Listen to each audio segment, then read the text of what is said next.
Hai teman-teman semua, balik lagi di Cerita episode kedua. Dan di episode kali ini aku masih bahas terkait dengan ilmu komunikasi khususnya yang ada di Universitas Diponegoro. Nah, sesuai dengan judulnya, di video kali ini aku akan bahas terkait dengan review mata kuliah apa aja yang sudah aku jalani selama menjadi mahasiswa semester 1 di Ilmu Komunikasi Universitas Diponegoro. Pastinya setiap universitas memiliki mata kuliah yang berbeda-beda, tapi pastinya ada mirip-miripnya juga nih. Jadi, yuk langsung aja kita bahas.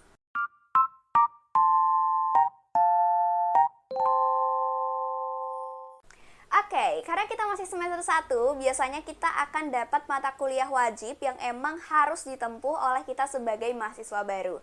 Jadi di antaranya tuh kita akan dapat mata kuliah Bahasa Indonesia dan Bahasa Inggris, yang mata kuliah ini tuh akan jadi dasar kita untuk nanti tuh bisa ngerjain tugas-tugas yang ada di masa perkuliahan. Karena di sini tuh kita akan lebih ditekankan kayak bagaimana sih kita bisa menulis proposal atau mungkin karya ilmiah atau tulisan-tulisan ilmiah lainnya yang pasti nanti bisa jadi diberikan di mata kuliah yang lain. Dan juga di bahasa Inggris tentu aja kita dibekali tentang bagaimana sih kita menggunakan bahasa Inggris untuk kegiatan-kegiatan di forum ilmiah gitu. Jadi yang pasti selain melanjutkan materi dari SMA, kita juga dibekali untuk menggunakan bahasa Indonesia dan bahasa Inggris secara profesional.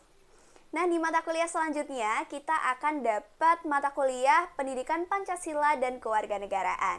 Selain melanjutkan materi dari SMA, kita di sini tuh diajak untuk berpikir lebih kritis gitu. Artinya, kita juga mencermati nih bagaimana kebijakan-kebijakan yang saat ini diterapkan, atau misalnya ada rancangan undang-undang, biasanya kita akan diskusikan nih di dalam pertemuan atau di dalam perkuliahan gitu. Dan pastinya kita dapat tugas yang bisa dibilang sesuai banget sama kita sebagai anak ilmu komunikasi, yakni salah satunya adalah bedah film.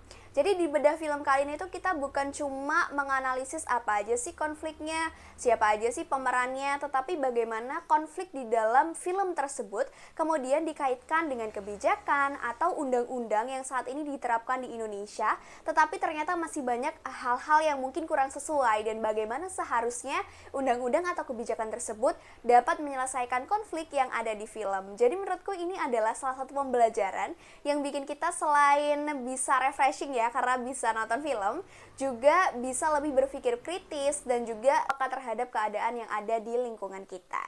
Nah, selanjutnya kita akan dapat mata kuliah olahraga. Jadi mungkin gak semua universitas akan dapat mata kuliah ini, tapi memang di Universitas Diponegoro kita dapat mata kuliah ini nih teman-teman. Nah, jadi kegiatannya gimana sih kalau olahraga, apalagi masih online kayak gini? Masa kita senam sambil di Zoom ya? Jadi mungkin banyak banget teman-teman yang nanya kayak gitu. Tapi menurut sepengalamanku selama menjadi mahasiswa semester 1, di mata kuliah olahraga ini tuh biasanya kita akan dijelasin dulu nih sama dosennya di virtual meeting gitu. Tapi setelah itu kita akan dikasih tugas yang nanti tugasnya itu harus di video, kemudian dimasukkan ke dalam Google Drive. Jadi kayak misalnya nih, kita di minggu ini tuh dapat materi terkait dengan basket. Ya udah, nanti dijelasin dulu sama dosennya. Habis itu kita diminta untuk bikin video, misalnya dribbling berapa menit, atau misalnya kita harus lay up atau gimana gitu. Jadi ya mungkin kayak gitu sih gambaran untuk mata kuliah olahraga selama yang aku jalani di semester 1 ini. Oke, di mata kuliah selanjutnya kita akan dapat mata kuliah yaitu Pendidikan Agama. Nah, aku sendiri dapatnya adalah Pendidikan Agama Islam. Selanjutnya kita akan dapat juga mata kuliah yang pastinya berkaitan dengan rumpun dari ilmu komunikasi, yakni sosial dan humaniora, di mana di sini kita dapat mata kuliah yang pertama itu adalah pengantar ilmu sosial, atau kalau bisa dibilang ini tuh lanjutan mata pelajaran SMA itu sosiologi. Jadi kalau teman-teman yang linjur nggak perlu khawatir, karena sebenarnya materi yang dilanjutkan ini pun tuh dari materi-materi UTBK gitu. Jadi bisa dibilang kalau teman-teman udah belajar UTBK, teman-teman pasti juga punya dasar untuk menempuh mata kuliah pengantar ilmu sosial. Kemudian kita juga dapat adalah pengantar ilmu ekonomi.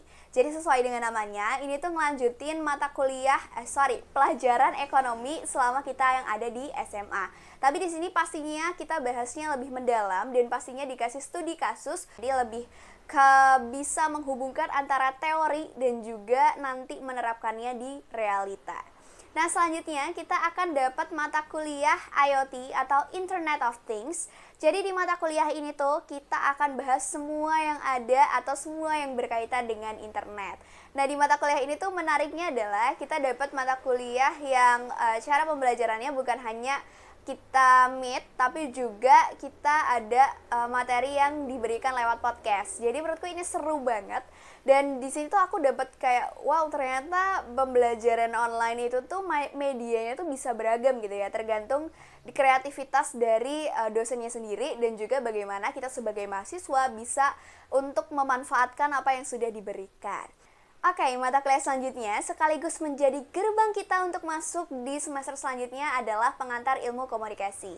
Pastinya karena ini masih pengantar, kita tuh dikenalin dulu dari dasar-dasarnya. Kayak misalnya komunikasi itu nggak sesederhana kita ngomong doang loh. Komunikasi itu ada banyak banget macam dan bentuknya. Dan komunikasi itu bukan hanya sekedar berbicara, tetapi juga ada keterampilan lain yang harus mengiringi. Kayak misalnya nih, dalam satu sesi pertemuan kita membahas terkait dengan keterampilan mendengarkan. Banyak banget kan dari kita yang belajar untuk public speaking, tapi kita kadang tuh lupa untuk menerapkan public listening. Jadi di situ kita istilahnya diberikan sebuah jawaban atas pertanyaan yang mungkin selama ini kita tanyakan nih ketika masuk di Ilkom, tapi akhirnya kita juga dapat pertanyaan baru yang gak sabar untuk kita jawab di semester selanjutnya, atau kita temukan jawabannya di semester selanjutnya. Nah, itu tadi adalah review singkat yang bisa aku berikan di mata kuliah jurusan Ilmu Komunikasi, tepatnya di Universitas Diponegoro. Semoga video ini bisa menjadi referensi dan membantu teman-teman semua yang mungkin masih bingung masuk Ilkom gak ya? Atau masih bingung untuk, Ilkom mana ya kira-kira yang bakal aku tuju? Semoga untuk teman-teman yang masih cari perguruan tinggi negeri maupun perguruan tinggi impian teman-teman semua bisa mendapatkan hasil yang terbaik dan keberkahan selalu ada untuk kita semua.